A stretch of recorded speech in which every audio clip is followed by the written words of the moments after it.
all my sisters were so light. We would go to the grocery store and people would come up to my mom and say, "Your daughters are so beautiful. And who's this?" And I'd be like, I'm one of the daughters too. Our guest today is somebody that I love, like love.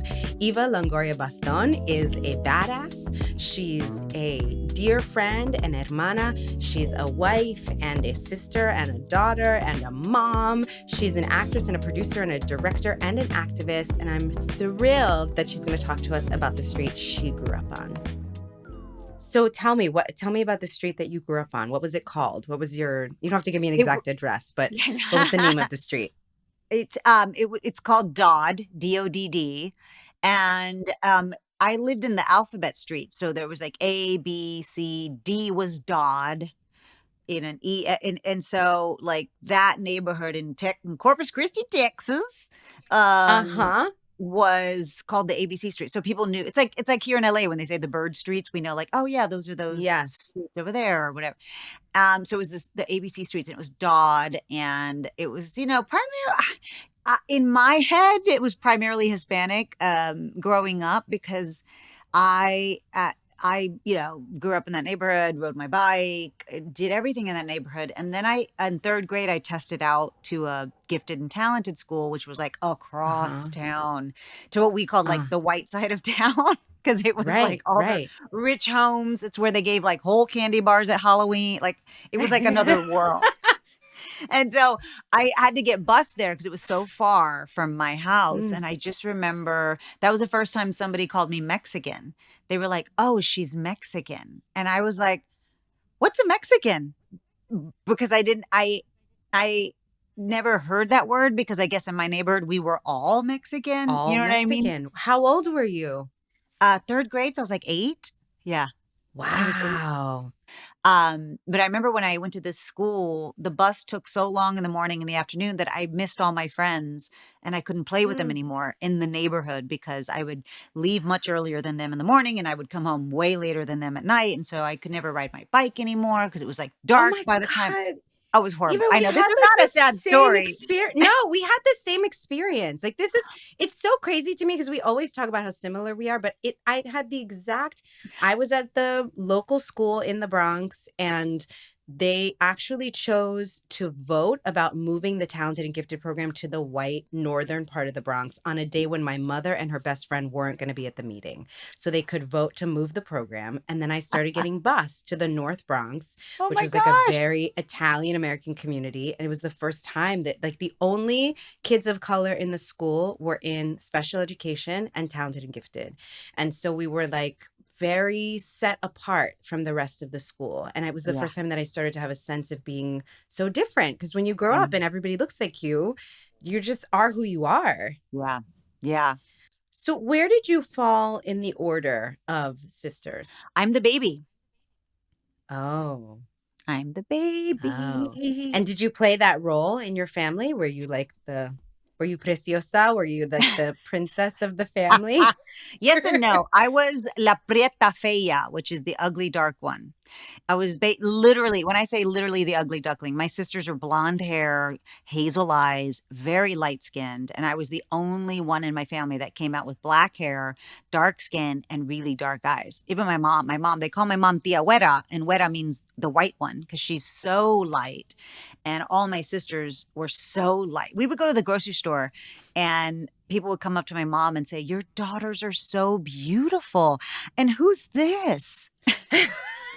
And I'd be like, I'm one of the daughters too, And they would, oh my God, my sisters were so mean. They would tell me I was adopted, and they were like, "We found you at the hospital, and we decided to bring you home." I mean, I literally, not only that, growing up, I obviously continued not to look like them, but like health-wise, like they all have allergies. I don't. They all had this. I didn't. They all like genetically. And I was later in life, I was like, Mom, you can tell me, was I adopted? Like, you can tell me now, but like, because literally I do not belong in this family. Looks wise, health, like all of that.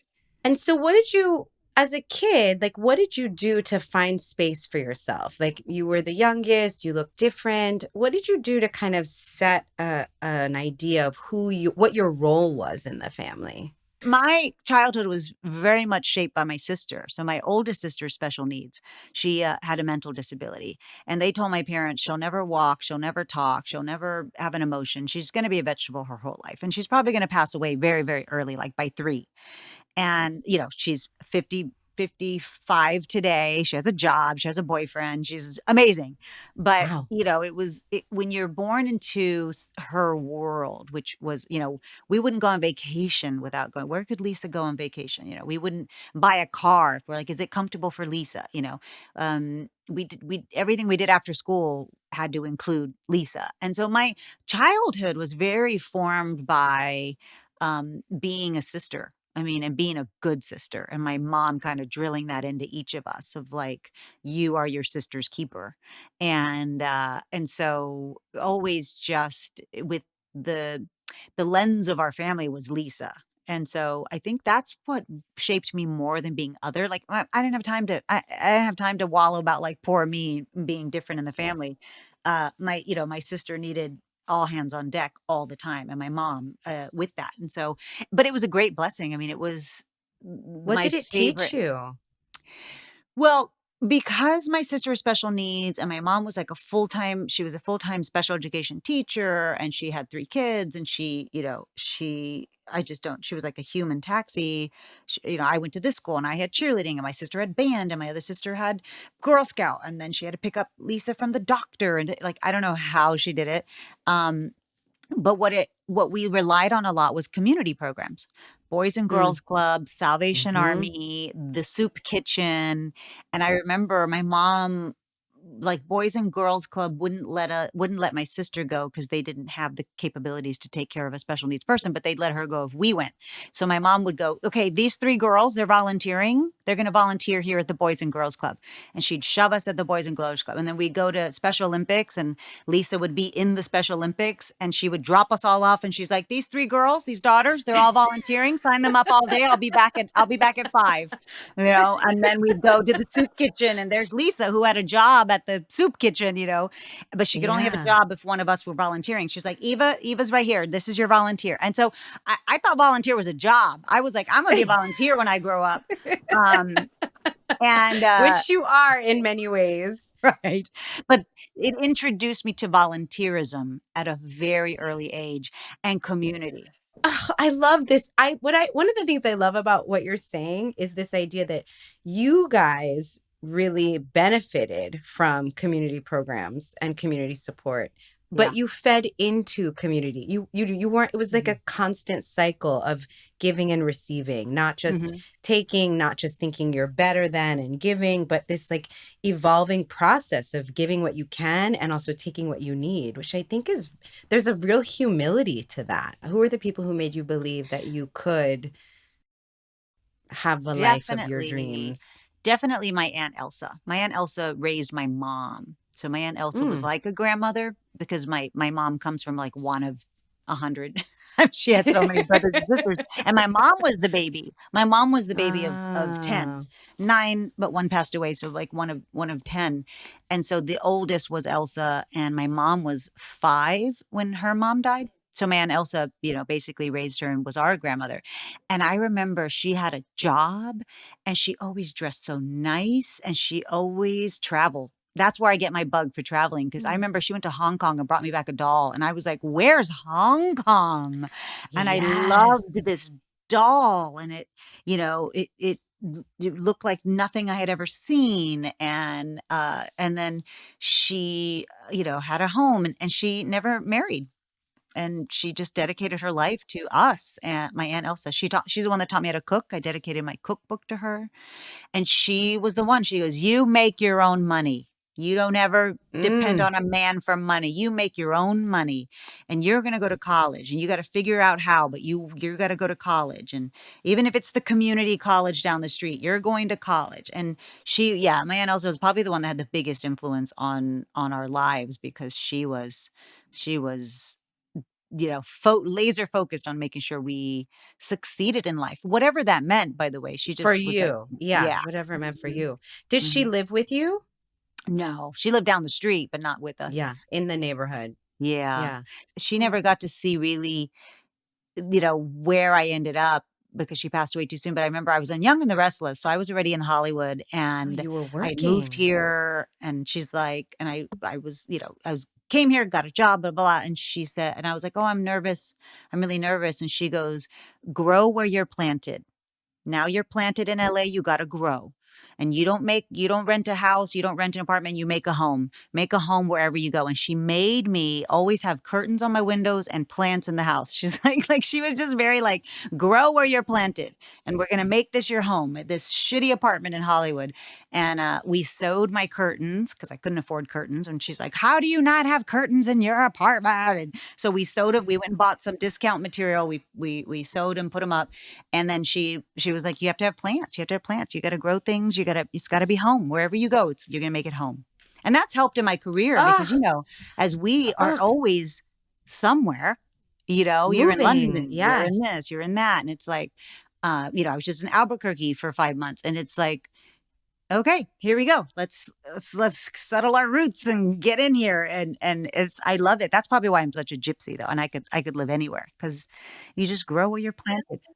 When on Dodd Street, did you know that you were a creative person and a person who could like make things? You are a phenomenal actress and also a producer and a director. You are capable of telling stories and weaving worlds. Like, do you know when that realization came for you? It may have been later. No, but it's so funny you say entrepreneur because I think my business sense, I just look back and I was always that way. Like I was debating if I wanted to be in Girl Scouts or Campfire Girls. And then the cookie thing, I was like trying to figure it out. Well, if I sold this much of those Mm. cookies, I could get this patch. But if I did the Campfire Girls, I could get this many like I literally weighed the differences I remember writing them Wow. down, pros and cons Wow. of Girl Scouts versus Campfire Girl and like based on like the duties and what I had to do and where I could move up faster. Which chain could I move up faster? I remember that. Right. And then I remember making ices like it's basically frozen Kool Aid, and we'd freeze Kool Aid Right. in these plastic things and sell them for 10 cents. And I would sell all the ices on the weekend, and then use the money to buy the new Kool Aid packets to sell the next weekend. And I was like, well, I got to sell more now because to buy the packets, it was like 10 for $1. And literally, I remember breaking down how many packets I needed to To fill up, figure out your gross figure out versus my net. gross, figure out my gross versus net. Yes. And were you a performer as a child? Like, were you always entertaining everybody? My mom says I was. I don't remember, but no, I was like, I remember auditioning for Wind in the Willows in like fourth or fifth grade and didn't get it. And I was like, all right, well, they don't know what they're they Wait, clearly don't know honestly, what they're doing. is that how you felt? Did you feel like they don't know what they're missing? Or were you a little, were you devastated or were you like, No, they, I wasn't devastated. I literally was like, "Okay, you're lost." Like, I remember feeling that. And I remember my mom saying too, like, she didn't want me to go out because she's like, if you don't get it, I don't want you to be upset." And I was like, "Upset about what?" Like, I really didn't understand. I wasn't a singer and I wasn't a dancer and I wasn't an actor. I didn't have acting classes or anything. anything from that period, that house, that street, that town that you, as you think about it, think, oh, I want a little bit more of that in my life now? I miss the like door to door uh neighborhood Community. neighborhood community feel. That's what I like. I really like growing up. I remember, my sister and I were riding our bikes down Dodd Street and she fell and broke her arm.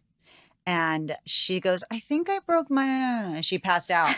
And I Oh was like, oh gosh. my God. Oh my God. And I was so tiny. She was my older sister. And my dad had just bought us these two new bikes, like from the flea market, not like new, but like new to us. And I was like, I got to carry her back. She's passed out. and I have to carry her back. But if the bikes get stolen, my dad would kill us, right? Like that's what I was thinking. And I remember I would drag her 3 feet and then I'd move the bikes. And then I'd Oh my drag her God. 3 feet Eva. and I'd move the bikes. And I was trying to make it back to our house. And this man comes running out and he goes, "Are you okay? Can I help you?" And I said, "Yeah, grab the bikes." And I'm pulling my sister and he goes, "Why don't I grab the child?" Oh, yeah, whatever. Oh. Grab her, grab the bikes, whatever, Sure. Just help. Just help.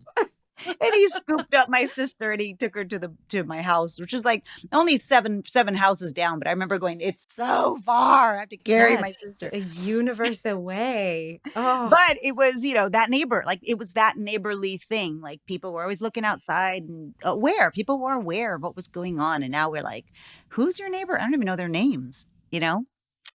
okay. So